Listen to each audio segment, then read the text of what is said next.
ওই হ্যালো, আমি তো 21শে বইমেলাতে চলে আসলাম। আপনাদের কি খবর? যারা যারা আসতে যাচ্ছেন তারা ঢাকা ভার্সিটি যে মেট্রো রেলটা আছে মাথার উপরে যে দেখতে পাচ্ছেন, এই মেট্রো রেলে এসে নামলেই আপনার বইমেলার গেট শুরু হয়ে যায়।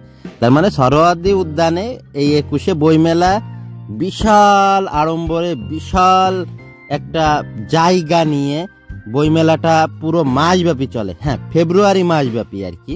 28 দিনের যে ফেব্রুয়ারি মাসটা আছে, এই 28 দিন ধরে বইমেলাটা চলতে থাকে। তো আমিও মেট্রো রেল ধরে চলে আসলাম, তারপরে নামলাম। দেখেন, নেমেই দেখতে পাচ্ছি হাতের ডান পাশে মানে ফুটপাথ দিয়ে হাঁটতেছি, হাঁটার তো দেখেন মানুষের তো ঢল আছেই, আর আশেপাশে বিক্রি হচ্ছে অনেক রকম জিনিসপত্র, খাবার দাবার থেকে শুরু করে ছেলেমেলে বাচ্চাদের জন্যও অনেক খেলনা টেলনাও দেখা যাচ্ছে। গেটে চলে আসলাম, গেট দিয়ে এখন চিন্তা করলাম যে ঢুকি তাহলে বইমেলাতে। যেহেতু বইমেলার উদ্দেশ্যেই রওনা হয়েছি, বইমেলাতেই আসবো। একদম দিনে দুপুরে সময়টা বেছে নিলাম। ওয়াও, এসেই দেখতে পারলাম যে এখানে সিকিউরিটি বেশ টাইট সিকিউরিটির মধ্যে দিয়ে দেখা যায় সামনে হচ্ছে স্ক্যানারও আছে। স্ক্যানারের মধ্যে দিয়ে ঢুকে পড়লাম, না জানি মেশিনটা নষ্ট কি না। যাই হোক, আমরা ধরে নিলাম মেশিনটা ঠিক আছে। ওয়াও, দেখা যাচ্ছে শিশু প্রকাশ। ডান হাতের দিকটা পুরোপুরি শিশুদের জন্য, শিশুদের বই থেকে শুরু করে বিভিন্ন স্টলগুলো রাখা আছে। এখানে প্রায় 50-60টা স্টল আমার চোখে পড়লো আর কি। আমি ঢুকতে চাচ্ছি যে শিশু মেলায় আর ঢুকে কি করবো, বাচ্চা কাচ্চা তো নাই, ছেলে পেলে ভাতিজা মাতিজা থাকলে তো না হয় ওদের জন্য বই টই নেওয়া যাইতো। তো আমার চিন্তা ভাবনা হচ্ছে অ্যাডাল্ট সিরিজে, মানে হ্যাঁ বড়দের জন্য যে বই মেলাটা, মানে একদম ডান পাশে হচ্ছে শিশু মেলা, শিশুদের বই মেলা, আর হচ্ছে ঠিক এর অপোজিট রাস্তার সাইডে হচ্ছে বড়দের শুরু হয়ে যায়। আপনাদের চিনতে কষ্ট হবে না। দেখেন এখানে আপামনি বই বিক্রি করতেছে। আর এখানে শিশু মেলা হলে কি হবে, মানে শিশুদের বই থাকলে কি হবে, শিশুদের পিতারাও আছে, মাতারাও আছে, তারাও দেখতেছে এখান থেকে কি কি বই নেওয়া যায় তাদের বাচ্চাদের জন্য। আমি অবশ্য গত বছর এসেছিলাম এই 21শে বই মেলাতে, অমর 21শে বই মেলা যেটা। তো এই মেলাতে আসছিলাম, ওখানে তখনও ভিডিও করেছিলাম, আমার চ্যানেলেও আছে, আপনারা দেখে নিতে পারেন। চ্যানেলে ঢুকে একটু খোঁজাখুঁজি করে শিশু চত্বরে দেখেন লেখাই আছে গেটে শিশু চত্বর। এইটা হচ্ছে তার প্রায় 50টা মতো বা তারও বেশি হবে স্টল বসানো আছে। তো যাই হোক, গুগল মামার কাছে এর ইতিহাসটা একটু জানার জন্যে জিজ্ঞাসা করলাম। গুগল মামা অনেক তথ্য দিল। তার মধ্যে মজার তথ্যটা আমি খুঁজে পেলাম। এটা মোটামুটি বাংলাদেশ সৃষ্টি হওয়ার পরে, মানে 1971 সালে তো বাংলাদেশের সৃষ্টি, তো তারপরে 1972 সালে মেবি আপনার হচ্ছে এই ঢাকা বিশ্ববিদ্যালয়ে যে বর্ধমান হাউসটা আছে, সেখানে চিত্তরঞ্জন সাহা বা এরকমই নাম করে একজন ভদ্রলোক মাত্র 32টা বই নিয়ে একটা চট পাইতে বসে হচ্ছে ঢাকা বিশ্ববিদ্যালয়ের বর্ধমান হাউসে। তো সেই চটে 32টা বই উনি আবার এনেছিলেন কলকাতা থেকে। তো তারপর থেকে এটাই হচ্ছে অমর 21শে বই মেলার গোড়াপত্তন শুরু আর কি। এটাই গোড়াপত্তন, কাকাতুয়া দেখা যাচ্ছে বই স্টলের নাম। আপনারা খুঁজে খুঁজে দেখে নিয়েন, আর যদি আমার ভিডিওর মধ্যে দেখতে পারেন তাহলে পজ করে ভালোভাবে পড়ে নিয়েন, সেটা আপনাদের ব্যাপার। তো সরোয়ার্দী উদ্যানে বিশাল আকারে তো মানে তৈরি হয়েছে, সৃষ্টি হয়েছে, বা প্রত্যেক বছরই হয়ে থাকে। সরোয়ার্দী উদ্যানে যেহেতু প্রচুর জায়গাটা পাওয়া যায়, এই জন্যে বইমেলাটা খুব সুন্দর হয়। যাতে মানুষের ঢলটা থামানোর জন্যে সবচাইতে বড় জায়গা হচ্ছে এই সরোয়ার্দী উদ্যান। এত বড় উদ্যান ঢাকার মধ্যে খুব খুঁজে পাওয়া কঠিন, যার জন্য বইমেলাটাও এখানে রাখা হয়, মানে মেলাটা এখানে আর কি ধারণ করা হয়। গুগল মামার কাছ থেকে শুনে নেওয়া ইতিহাসটা আপনাদের সামনে উগড়াই দিলাম। তো এখন আমার মতামতে আসা যাক। মানে আমি তো ঘুরেছি সব জায়গায়, এই যে অনেক লোকজন দেখতে পাচ্ছি। এখানে ঢাকা মেট্রোপলিটন পুলিশেরও একটা ক্যাম্পও করা আছে সুন্দর করে, যে যার ফ্যামিলি নিয়ে কাপেল তারাও আসছে ঘুরতে। তার মধ্যে বেশ মেয়েরা অবশ্য শাড়ি পরলে সবসময় দেখতে ভালো লাগে, কি জানি, হয়তো আমার চোখেই, আপনাদের চোখে কেমন লাগে কি জানি। তো আপনারা কমেন্ট বক্সে জানাইতে পারেন যে আপনাদের কাছে ভালো লাগে কিনা। অনেক স্টল দেখলাম এখানে, মোটামুটি 300-র উপরে স্টল চলে আসে। হ্যাঁ, ঠিকই শুনেছেন, 300-র উপরে স্টল আসে, দেশ বিদেশ বিভিন্ন জায়গা থেকে আসে। হ্যাঁ, বিদেশ থেকেও আসে, রাইট, বিদেশ থেকেও আসে। আর দেশের যত পাবলিকেশন আছে, সৈদ্য মানে যত পাবলিকেশন আছে তাদের একটা করে স্টল, কেউ 2টা করে, মানে যে যতগুলো পারে সে ততগুলা স্টল বসায় আর কি। একটা কোম্পানির কয়েকটা প্রকাশনী থাকতে পারে প্রত্যেকটা। এই যে চোখের সামনে দেখতে পাচ্ছেন বাংলা একাডেমি থেকে সুন্দর করে একটা বেশ বড় একটা গ্যালারি টাঙাই দেওয়া হয়েছে, মানে বড় একটা স্টল বসানো হয়েছে আর কি। তো ছোটোখাটো স্টলও আছে সাথে, দেখেন সুন্দর সুন্দর স্টলগুলো কি কিনে নিতে হয় কিনা কি জানি, অবশ্যই একটা চার্জ আছে এখানে বসানোর আর কি। তবে প্রত্যেকটা পাবলিকেশন, প্রত্যেকটা প্রকাশনী আর কি, প্রত্যেকটা প্রকাশনী তাদের স্টলগুলো দিবেই এখানে। তো বাংলা একাডেমিও দিছে, বাংলা একাডেমি তো বাংলাদেশের যে কোনো পুস্তকের মনে হয় সম্ভবত হচ্ছে মানে রেজিস্টার্ড এখান থেকে হইতে হয়, বাংলা একাডেমি থেকে। ও আমা কফিও দেখতে পাচ্ছি আমার হাতের ডাইনেই পড়ে গেল, তো দেখলাম সেখানেও ভিড় বেশি আর কি কাপলদের। তো এখানে আমার পুলিশ ভাইরাও সামনে সামনে চলতেছে, তাদেরও ভিডিও হচ্ছে আর কি। এখানে কি কি একটা পাবলিকেশনের নাম দেখলাম, চোখের মুহূর্তে অন্য জায়গায় সরে গেলাম। তো এখানকার রাস্তাগুলা মানে ভেতরে বেশ সুন্দর করে রাস্তাগুলো করে দেওয়া হয়েছে ইট পাথর সুরকি দিয়ে, যার জন্য চলাচলে কোনো সমস্যা হবে না মানুষের। আর অনেক বড় একটা জায়গা, যার জন্য এখানে আমি তো 300-র উপর স্টল গুনলাম মোটামুটি। তো এখানে যদি 1000 খানিক স্টল বসতো তাও মনে হয় এই জায়গাটা কাভার করতে পারতো না, এত বিশাল একটা জায়গা। ফাঁকা ফাঁকা করেছে, এইটাই ভালো হয়েছে। পরিবার পাবলিকেশন কি জানি, হ্যাঁ ঠিকই দেখেছি, পরিবার পাবলিকেশন। যারা আসবেন তাদের বইগুলা নিতে, মানে এর আগে একটা ব্যাপার থাকতো, যখন মোবাইল আমাদের কাছে ছিল না, ক্যালকুলেটর কম্পিউটার যখন কাছে ছিল না, তখন একটা সময় 90s কিডসগুলা বেশি সবচাইতে ভালো জানে, যেহেতু তারা লাস্ট জেনারেশন যে এই কম্পিউটার যেগুলা মোবাইল টোবাইল যেগুলো আসেনি, তার লাস্ট জেনারেশন হচ্ছে 90s কিড। তো আমরা সেই পর্যায়ে পড়ি। তো আমাদের সময়ে এত পরিমাণ বই বিক্রি হতো, কোটি কোটি টাকার বই, কয়েকশো কোটি টাকার বই বিক্রি হতো এখানে।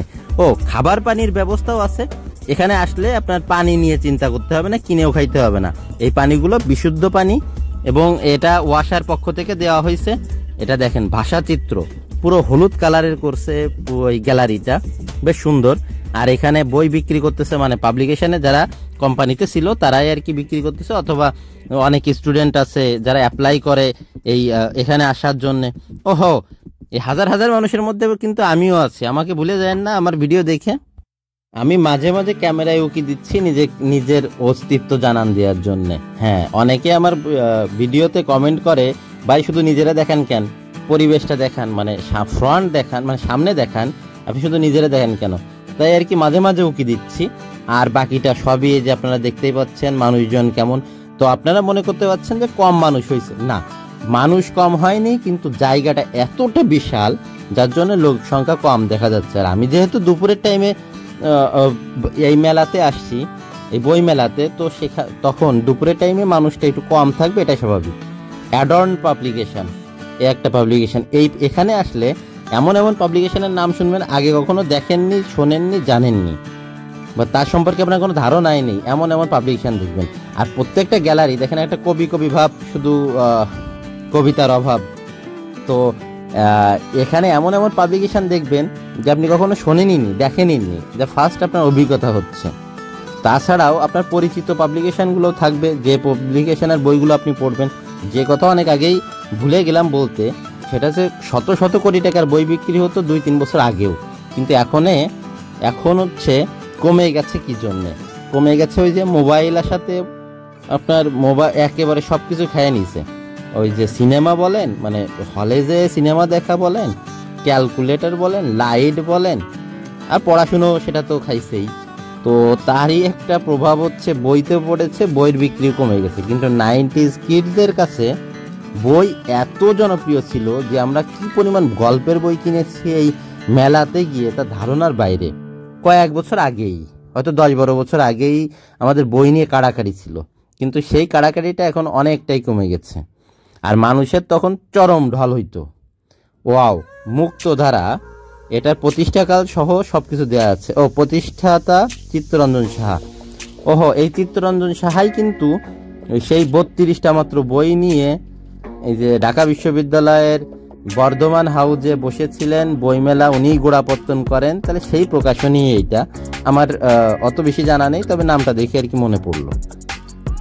একটা গ্যালারির সাথে আর একটা গ্যালারি লাগোয়া, মানে একটা স্টলের সাথে আর একটা স্টল লাগোয়া।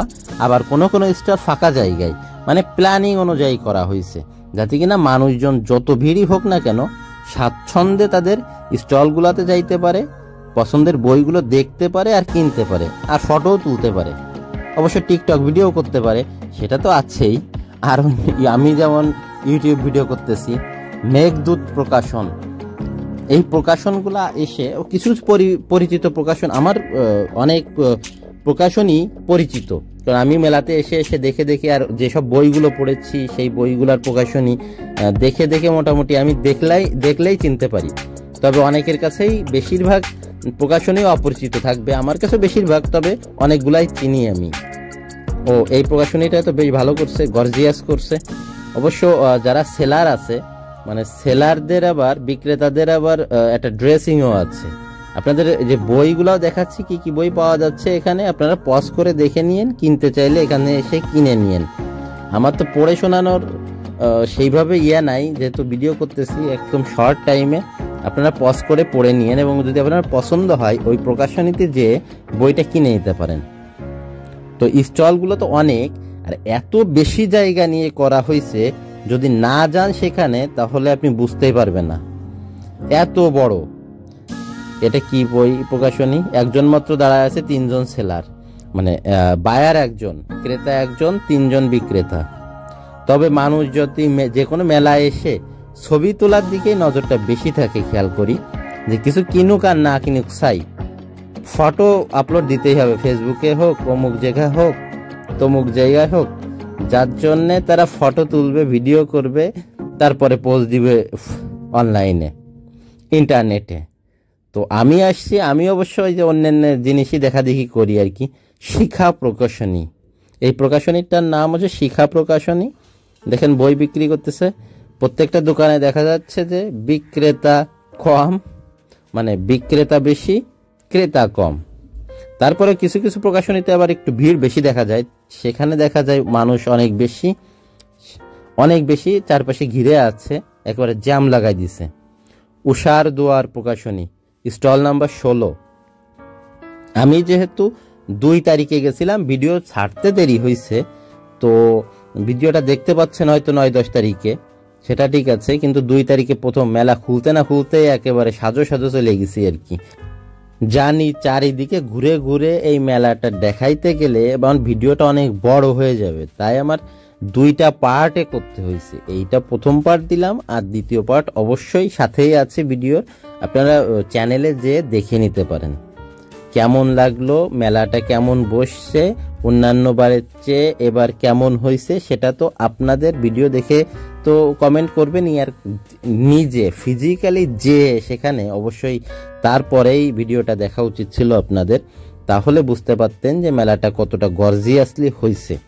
তবে গতবারই আমার মনে হয় বেশি গর্জিয়াস ছিল, আর এবার হচ্ছে তো একেবারে বিতর্কের তুঙ্গে চলে গেছিল একটা কাহিনীর জন্য, সেটা তো জানেনই, আমাদের প্রাক্তন প্রধানমন্ত্রীর নাকি ছবি একটা ডাস্টবিনে দিয়ে সেটা নিয়ে হচ্ছে তাতে আবার ময়লা ফেলা, অমুক তমুক বিতর্ক তো ছিলই। সেটা আপনাদের মানে আমার ব্যাপার না, আপনাদেরও ব্যাপার কিনা জানি না, সেটা হচ্ছে আমি ওটাই যাব না। পাবলিক পাবলিশার্সে দেখা যাচ্ছে ডক্টর এম সাখাওয়াত হোসেন, এনাকে চিনতে পারছেন? ইনি কিন্তু আমাদের উপদেষ্টা সাহেব। ওনার প্রকাশনীর মানে ওনার কিছু বইও এই প্রকাশনীতে আছে, সম্ভবত প্রকাশনীটাই ওনার, সেটা আমার জানার বেশি আগ্রহ ছিল না, কিন্তু আপনাদের সামনে যে ভদ্রলোকের চোখের সামনে পড়ে গেল, তাই আপনাদের সামনেও দেখালাম আর কি। ও মাইক্রোস, এরা কি শুধু ভূতের গল্প বা এই ধরনের কিছু বা সাইন্টিফিক গল্পগুলো লেখে? মৃদুল প্রকাশন, কত যে প্রকাশন আছে দেশে, না আসলে বুঝতেই পারবেন না যে এই প্রকাশনীর এখানে দেখেন শোভা প্রকাশনী আর কি, তাদের বই বিক্রি হচ্ছে।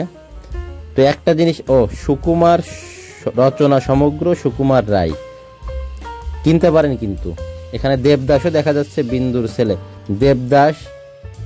আর দেবদাস তো কত বিখ্যাত, এটা তো আর বলার না, বাংলা সাহিত্যের চরম জনপ্রিয় হয়ে উঠেছে। এটা আমাদের পাঠ্য বইয়ে না থাকা সত্ত্বেও এমন কোনো ইয়াং জেনারেশনে এমন কোনো মানুষ নাই অন্য ধারা।